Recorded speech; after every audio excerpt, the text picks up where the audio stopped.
8'de Sağlık tüm hızıyla devam ediyor. Şimdiki konuğumuz genel cerrahi uzmanı doçent doktor Mücahit Özbilgin. Hoş geldiniz hocam. Hoş bulduk, merhabalar. İzmirlerden geldiniz. Evet, ben doçent doktor Mücahit Özbilgin. İzmir 9 Eylül Üniversitesi Genel Cerrahi Anabilim Dalı'nda Hepatopankreatobiliyer Birim ve Karaciğer Nakil Biriminde 12 yıldır öğretim üyesi olarak görev yapmaktayım. Hocam hoş geldiniz tekrardan. Hoş bulduk. Hocam karaciğer deyince tabii ki transplantıyla çok şu anda gündemde olan bir konu aslında. Bize biraz karaciğerin öneminden, karaciğerin anatomisinden, tarihçesinden ve daha sonra da ALPS ameliyatlarından bahseder misiniz diyerek başlayalım. Tabii ki. Şimdi öncelikli olarak tarihçesinden kısaca bahsedersek, karaciğer rejenerasyon yeteneği yani kendi kendini yenileyebilme yeteneği olan tek organımızdır. Mitolojik tarihte de Yunan mitolojisine baktığımız zaman Prometheus efsanesi bu rejenerasyon, kendini yenileyebilme yeteneğinden çıkmıştır. Şöyle ki, ateşi tanrılardan alıp insanlara veren Promete, Zeus tarafından cezalandırılıyor. Ve ceza olarak da kayalıklara zincirleniyor ve karaciğerine bir hançerle yara açılıyor. Kartallar gündüzleri gelip bu karaciğerin bir parçasını yiyorlar ama geceleri karaciğer kendisini onardığı için ertesi gün aynı işkence devam ediyor. Zeus'un buradaki amacı sonsuza kadar sürecek bir işkence planlıyor. Ta ki Herakles gelip bu duruma son verene kadar devam ediyor. 30 yıl sonra da bu işkencenin bittiği söyleniyor Herakles kurtardığı için. Burada ilk defa karaciğerin kendisini yenileyebildiği deyimi ortaya çıkıyor ve o günden sonra bu Prometheus efsanesi karaciğerle özdeşleşiyor. Hocam peki karaciğer anatomisinden bize bahseder misiniz biraz? Tabii ki. Karaciğer vücudumuzdaki en büyük parenkimal organlardan birisidir ve kendi arasında 8 bölüme ayrılır. Bunlar karaciğerin sol karaciğer segment 2, 3 ve 4'ten oluşur ve karaciğer büyüklüğünün yaklaşık %25'ine tekabül eder. Sağ karaciğer dediğimiz zaman da segment 5, 6, 7 ve 8'den oluşan ve karaciğerin %75'lik bölümünü oluşturan bir anatomik yapıya sahiptir. Karaciğer normal şartlarda vücudumuzda sağ üst kadranda bulunan 14-16 santim uzunluğunda 1400-1600 gram ağırlığında ki bu vücudumuzun yaklaşık ağırlığının %2'sine tekabül eder bir organımızdır. Karaciğer tümörleri ve çeşitleri nelerdir hocam? Karaciğer tümörleri kendi arasında iki gruba ayrılır. Birinci grubumuz primer karaciğer tümörleri dediğimiz karaciğerin kendisinden ya da safra yollarından kaynaklanan tümörlerdir. Bunlar iyi huylu ve kötü huylu tümörlerdir. İyi huylu tümörler karaciğerin kistidatikleri, hemanjiyomlar, hamartomlar, adenomlar, fokal nodüler hiperplaziler iyi huylu tümörlerinden sık görülenleridir. Kötü huylu tümörleri ise hepatoselüler kanser, kolanjiyoselüler kanser ve Klaskin tümörleridir. Ama asıl ikinci grubumuz yani metastatik karaciğer tümörleri. Karaciğer tümörlerinin yaklaşık %75'ini oluşturur. Ve metastatik dediğimiz bir başka organ kanserinin karaciğere sıçrama olayı en sık karaciğerde görülür. Ve bunların içinde de kolorektal kanserler birinci sırayı alır. Daha sonra mide, böbrek, meme, malign melanom gibi diğer tümörlerin karaciğere sıçraması söz konusudur. Peki hocam karaciğer tümörleri nasıl tedavi edilir? Her karaciğer tümörünün ameliyat şansı var mıdır? Evet, şimdi karaciğer tümörleri kendisine göre primer tümör mü yoksa metastatik tümör mü? Önce bunların ayrımı yapılır. Ondan sonra da tedavi aşamasına geçilir. Tedavi aşaması birincisi karaciğer rezeksiyonuyla eğer yapılabiliyorsa karaciğer tümörlerin birçoğu ameliyat edilebilir. İkinci sırada eğer primer bir karaciğer tümörü ise hepatoselüler kanser gibi karaciğer nakli ile tedavi edilebilir. Üçüncü grup ise cerrahi şansı olmayan, karaciğer nakli yapılamayan karaciğer tümörleri ise onlar da ek tedaviler dediğimiz kemoterapi, radyoterapi, transarteriyel radyoembolizasyonlar, radyofrekans ablasyon yöntemleriyle tedavi edilebilirler. Peki hocam yaygın karaciğer tümörleri var biliyorsunuz. Bu yaygın karaciğer tümörlerinde hastanın cerrahi tedavisini görme şansı var mı? Evet. Şimdi yaygın karaciğer tümörleri son 6-7 yıldır tedavi şansı yakalamaya başladı. Ülkemiz adına söyleyeyim. Daha önceleri her iki karaciğer lobunu tutan ve birden fazla metastazı olan tümörler maalesef tedavi edilemiyordu. Ne zaman ki ALPS prosedürü dediğimiz bir ameliyat yöntemi geliştirildi ve artık hem dünyada hem ülkemizde de her iki karaciğer lobunu tutmuş olsa bile tümör, hastalarımızın rahatlıkla cerrahi şifaya ulaşabilmekte. Hocam peki ALPS ameliyatı nedir? Ülkemizde ve dünyada ne zamandan beri yapılmakta, yaygınlığı nedir? Biraz bahseder misiniz? Tabii ki. Şimdi ALPS ameliyatını gösterecek olursam, ekranda da görüldüğü gibi aslında 2 aşamalı hem tümörlerin çıkarılması hem de kalacak olan karaciğerin büyütülmesi dediğimiz bir ameliyat şekli. Ve bu ameliyat şekli ilk defa 2007 yılında bir Alman cerrah tarafından tesadüfen keşfediliyor. 2012 yılında yine Almanya'da çok merkezli bir çalışma yayınlanıyor. 2012 yılındaki yapılan bu çalışmadan sonra önce Amerika'da, sonra Uzak Doğu'da ve son 7-8 yılda ülkemizde ALPS ameliyatı yapılabilir hale geliyor. ALPS ameliyatını kısaca özetlersek, örneğin bu şekilde görüldüğü gibi hastanın tümörleri sağ karaciğeri doldurmuş durumda. Sol karaciğerde de sadece bir tane tümörümüz var. Ancak hastanın sol karaciğeri küçük olduğu için rutin ameliyatımızı yaparsak hasta karaciğer yetmezliğinden kaybedilecek. Onun için ameliyatın ilk aşamasında sağ karaciğere kan götüren ana damarımız dediğimiz portal veni bağlıyoruz. Ve karaciğeri tamamen ikiye ayırıyoruz. Parenkim tam diseksiyon yapılıyor. Sol karaciğerdeki küçük tümörü de çıkartıyoruz. Ve ameliyatın ilk aşaması burada bitiyor. Bir sonraki aşama için bazen 1 hafta, bazen 2 hafta, bazen 4-6 hafta kadar bekliyoruz. Ara ara tomografiler, beta anjiyografiler çekiyoruz ki kalacak olan karaciğer yeterli büyüklüğe ulaştı mı? Eğer yeterli büyüklüğe ulaştığını ölçümlerle görürsek o zaman ameliyatımızın ikinci aşamasına geçiyoruz. İkinci aşamasında da daha önce damarını bağlamış olduğumuz portal veni bağlı olan sağ karaciğerdeki tümörlerin ve sağ karaciğerin tamamını çıkartıyoruz. Büyümüş olan sol karaciğer hastada kalıyor ama yine de ameliyatta biz kalacak olan yere intraoperatif ultrason yapıyoruz. Çünkü bu bekleme sürecinde sağlıklı karaciğerde de yeni tümör gelişmiş olabilir. Eğer yaptığımız intraoperatif ultrasonda herhangi bir tümöre de rastlamıyorsak ameliyat burada bitiyor. Eğer rastlıyorsak kalacak kısım büyüdüğü için o tümörü rahatlıkla çıkartabiliyoruz veya radyofrekans ablasyon yöntemiyle yakabiliyoruz. Ve böylelikle hasta sağlıklı, hiçbir tümörün olmadığı ve büyütülmüş karaciğeriyle kalıyor ve şifaya kavuşmuş oluyor. Bir haftada büyür mü hocam bu? 1. hafta ile 10 gün arasında rejenerasyon yani büyüme yeteneğinin %85'i sağlanıyor. Bizim hastalarımızda da %85-90'ı 1 hafta 10 gün içinde oluyor. Çünkü ilk 10 günde rejenerasyon hızı %99'larda. Yani ağırlık olarak ne kadar artıyor o esnada karaciğer? Ağırlık olarak şimdi kişilerin Yani karaciğer... yapalım diye, tahmin edelim diye. Evet, şimdi şöyle, normal başka yöntemlerle karaciğer büyütme işlemi yaptığımız zaman %20-25'lerde bir büyüme sağlarken ALPS ameliyatında bu büyüme sağlama oranımız %50 ile %110 arasında. Büyük bir oran. Büyük bir oran. O zaman da istediğimiz sonuçları rahatlıkla elde edebiliyoruz. Bu bahsettiğiniz peki ameliyatları kimler yapabiliyor hocam? Genel cerrahlar yapabiliyor mu ya da kimler tarafından yapılması lazım? Tabii aslında güzel bir konuya değindiniz. Sonuçta yapan kişiler tabii ki bir genel cerrahi uzmanlık eğitimini almış olan kişiler. Ama tecrübeler, deneyimler, ameliyatın zorluğuna baktığımız zaman Kesinlikle. bu ameliyatı öncelikli olarak genel cerrahi uzmanı olmalı. Mümkünse hepatopankreatobiliyer birim dediğimiz bu alanda deneyimi olmalı ve hatta mümkünse karaciğer nakil tecrübesi olan kişiler. Ama tek başlarına değil. Beraberinde multidisipliner çalışan anestezi uzmanları, yoğun bakım uzmanları, medikal onkologlar, radyologlar, girişimsel radyologların beraber çalıştığı, konseylerde beraber değerlendirdiği merkezlerde yapılması uygundur. Çünkü mortalite ve morbiditesi de yüksek bir ameliyattır.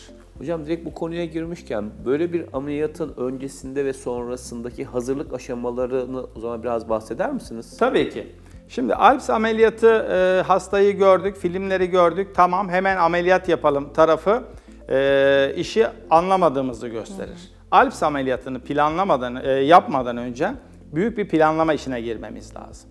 Birinci olarak hastanın bütün komplikasyonlar hasta ve hasta yakınlarına anlatılır. Ameliyat riskleri anlatılır ve gerekirse yazılı onam alınır. İkinci olarak radyolojik tetkikler incelenir. Örneğin ultrasonla hastada kalması planlanan karaciğerde bir yağlanma var mı yok mu buna bakılır. Eğer yağlanma oranı yüksekse ultrasonik değerlendirmede ameliyat öncesi kalacak olan karaciğerden gerekirse karaciğer biyopsisi alınır, patolojiye gönderilir. Patolojideki yağlanma oranına göre ameliyat ya iptal edilir ya devam edilir. Ultrason dışında MR'a bakılır. MR'da parenkimdeki tümörler iyi yerleri tespit edilir. MR dışında MRCP çekilir. Karaciğerde farklı ameliyat tipleri yapmamız gerekebilir. O zaman da ameliyattan önce safra yolu anomalisi var mı yok mu bunu bilmemiz gerekir. Ama en önemlisi beta anjiyografi. Olmazsa olmazımız. Çünkü bu hastalıkta ameliyat sonrası kalacak olan karaciğer volümünü yanlış hesaplayıp yanlış tetkikler yaparsak hastayı kaybederiz. Onun için beta anjiyografi ile de kalacak karaciğer büyüklüğünü ölçmemiz şart. Peki bu ALPS ameliyatının hocam avantajları, dezavantajları nelerdir? Birazcık onlardan da bahsedelim. Tabii ki. Şimdi bu kadar büyük ameliyat varken bunun kendine özgü hem avantajları var hem dezavantajları var. Öncelikle avantajlarından bahsedersek, ALPS ameliyatı karaciğere kan götüren portal venin bağlanması demek ki karaciğere kanın %75'ini götürür portal ven. Bağlanması ki bir hafta 10 günde karaciğer rejenerasyonunu sağlıyoruz. Yani karaciğerin hipertrofi olması bir hafta 10 gün en fazla 2-3 haftada sağlanabiliyor. Bu çok büyük bir avantaj. İkincisi büyüme oranı %50 ile %110'un üzerine çıkabilmekte. Yani 10 gün 15 gün içerisinde 2-3 kat boyuta ulaştırabilecek şekilde bir büyüme sağlayabiliyoruz. Bu ikisinin sonucu olarak da hastalarda sağ kalım süreleri artıyor. Hastanın hayatta kalımı, tümörsüz yaşamı artıyor. Bundan daha büyük bir avantaj olamaz. Çünkü bu hastalar bundan 10 yıl önce ameliyat şansı yok denilen hastalardı. Tabii ki dezavantajı da olacak. Bu kadar komplike, bu kadar hazırlık gereken bir ameliyatsa bu kez de dezavantajları bizim morbidite dediğimiz küçük işlemlerle halledilebilecek bazı küçük komplikasyonlarımız olabiliyor. Safra kaçağı, yara yeri enfeksiyonu, belki kanamalar, akciğer enfeksiyonları. Bunların üstesinden gelebiliyoruz. Ama en önemli sıkıntılı tarafımız bu hastaların %8'lerde bir mortalite yani ameliyata bağlı ölüm riskleri var. Bu deneyimli ve tecrübeli ellerde yapılırsa %3, %5'lere kadar düşüyor. Ama %3, %5 de olsa bir ölüm riski var. Evet, ama yine de avantajı çok daha büyük bir yüzdelikte. Tabii ki şimdi hiç ameliyat olamayıp ağrı kesiciler verip ya da diğer alternatif tedavilere göndermektense hastaya R0 dediğimiz tümörsüz bir karaciğerle bırakıp ek tedaviler arkasından verdiğimiz zaman hastaya sağladığımız 12, 24, 36 hatta 48-52 aylara kadar çıkabildiğimiz hastalarımız var. Bunu düşündüğünüz zaman bir hastanın birkaç ay yaşaması var, birkaç yıldan fazla yaşaması var. Onun için bu mortalite oranı rahatlıkla göz önüne alınabilir. Hocam ALPS ameliyatını belki bahsettiğiniz kaçırdım. Metastatik tümörlerde mi yapıyorsunuz? Karaciğerin primer kanserlerinde mi yapıyorsunuz? Yoksa her ikisinde de yapılabiliyor mu? Her ikisinde de yapılabiliyor. Burada önemli olan primer karaciğer tümörlerinde biraz daha dikkatli olmak gerekiyor. Neden? Çünkü primer karaciğer tümöründeyse problem, karaciğerin kendisindeyse karaciğerin sağlam dokuları da biraz etkilenmiş oluyor. Çünkü tümör kendisinden kaynaklandığı için sağlıklı karaciğer kısmı da sıkıntılı oluyor. Onun için bunlarda biraz daha dikkat etmek gerekiyor. Ama en rahatı ne derseniz en rahatı metastatik. Yani hastanın primer kalın bağırsak tümörü var. karaciğere metastaz yapmış. O zaten karaciğerin belirli bir lobuna, belirli bir segmentine veya segmentlerine yapmış ama sağlıklı, tam sağlıklı segmentleri de mevcut. Onun için metastatik tümörlerde tabii ki başarı oranı daha yüksek. Ama orada bir şeye dikkat etmemiz gerekiyor. Metastatik tümörlerde ALPS yapacaksak, primer tümör yani kalın bağırsaksa kalın bağırsak, böbrekse böbrek, meme ise meme, ameliyatını da mümkünse ALPS ameliyatının 1. aşamasında yapmamız lazım. Neden? Çünkü ALPS ameliyatı yapılıp ilk seansı yapıldıktan sonra çok fazla problem ortaya çıkmıyor. Asıl sıkıntılarımız 2. seanstan sonra. Yani tümörlü karaciğeri çıkarıyoruz ama onun etrafındaki sağlıklı karaciğerlerde gittiği için karaciğerimiz ne kadar büyürse büyüsün karaciğer yetmezlik bulgularıyla karşılaşabiliyoruz. Onun için ALPS'in 2. seansına kalın bağırsak veya meme başka ameliyatı da eklersek o zaman komplikasyon oranlarımız artıyor. Bu hem tecrübe hem yayınlar bunu gösteriyor. Onun için primer tümörü de mümkünse ALPS'in ilk seansında yapmak gerekiyor.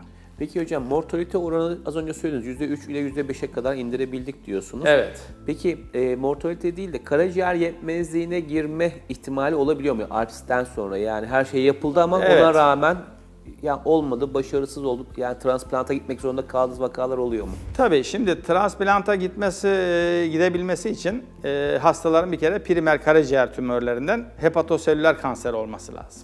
Onun dışında metastatik bir tümöre, kolon tümörlerini ayrı tutalım. Onlar şu anda deneme aşamasında dünyada. Metastatik bir tümöre karaciğer nakli yapmak şu an için literatürde de yok ve doğru değil. Karaciğer yetmezlik bulguları hastalarımızda gözüküyor ama bu bir karaciğer nakli sonrasındaki gibi değil. Hastalar daha iyi tolere ediyor. Toparlıyorlar. Genellikle söyleyeyim, genellikle eğer yetmezliğe girerse de biz onu karaciğer yükünü azaltıp karaciğeri destekleyen tedavilerle 2-3 hafta içerisinde çünkü geride kalan karaciğere bütün kan akımı geleceği için tümörlü kesimde gitti, porta kapalıydı ama sağ karaciğere giden arteri de kapattık. Böylelikle sol karaciğere giden hem arter hem porta kan akımı arttığı için 2-3 hafta içerisinde o karaciğer hem fonksiyon olarak kendini toparlıyor hem büyümeye devam ediyor. Zaten birkaç gün içerisinde hasta hızlı bir şekilde yetmezlik tablosundan çıkabiliyor. Hocam merakımdan soruyorum. Karaciğer yağlanması diyerek biliyorsunuz halk arasında ya da işte gidiyorsunuz kimin karaciğerinde büyüklük var. Aslında biz biliriz ki karaciğer yani siyah bir organ. Bu neresi yağlanıyor hocam? Çok güzel bir soruydu hocam. Şimdi şöyle düşünmek lazım aslında. Bütün organlarımız için bu geçerli aslında yağlanma dediğimiz olay. Çünkü vücuttaki kolesterol oranları arttığı zaman, dışarıdan tükettiğimiz lipid oranlarımız arttığı zaman yağlanma sadece karaciğerde değil. Damarlarımızda, kalp damarlarında, bağırsak damarı. Çünkü bağırsak damarlarında yağlanma olur, tıkanırsa mezenter iskemi olur. Beyin damarlarında tıkanma olursa orada kanamalar, pıhtılar olur. Kalpte olursa aynı olay. Kalp krizleriyle karşılaşırız. Karaciğerdeki yağlanma oranı arttığı zaman da karaciğerin fonksiyon gören hücreleri azaldı demektir. Yani safra yapımı azalır. Pıhtılaşma faktörlerinin sentezi azalır. Albümin dediğimiz temel yapı taşlarımızın sentezi azalır. O zaman da karaciğer büyüklüğü vardır ama içinde fonksiyon gören kısmı azdır. Onun için karaciğer yağlanması %30'un üzerine çıktığı zaman hem nakiller hem rezeksiyonlar hepsi büyük risk grubundadır. Çünkü karaciğerin kendisi büyüktür ama içerisinde fonksiyon gören hücrelerinin sayısı azalmıştır. Biz yağlanma düşündüğümüz hastalara ALPS yapacaksak, ultrasonda bundan şüphelendiysek biyopsi yapıyoruz dedim. Diyelim ki hastada kalmasını planladığımız yere biyopsi yaptık, yağlanması yüksek çıktı. Bu hastaya ALPS yaparsanız karaciğer yetmezliği ve ölüm kaçınılmaz olur. Aslında karaciğer yağlanması diye bahsettiğiniz şey karaciğerin fonksiyon gören yapıların azalması, kitlesinin büyümesi. Evet. Yoksa böyle sarımtırak bir yağ dokusuyla Yani büyümesi. yine de aslında sarı renge dönüşüyor. Tabii biz içeriği açıp baktığımız zaman canlısını da gördüğümüz için renk olarak da rengi de değişiyor. Kirli sarıya doğru bir dönüş oluyor. Ama sadece görsellik değil. Bizim için önemli olan parenkim içerisindeki fonksiyon gören karaciğer kısmı. Evet, günümüzde de birçok insanda var. Çok da bilgilerinizi paylaştınız bizlerle. Çok güzeldi. Çok teşekkür ederim hocam. Ağzınıza sağlık. Ben teşekkür ederim. Bu nazik davetinizden dolayı Her zaman TV8 ve ailesine teşekkürlerimi Çok borç bilirim. teşekkürler hocam. Çok Sağ sağ olun. Bugün bizlerle genel cerrahi uzmanı doçent doktor Mücahit Özbilgin bizlerleydi ve bize çok güzel bilgiler verdi. 8'de sağlık tüm hızıyla devam ediyor.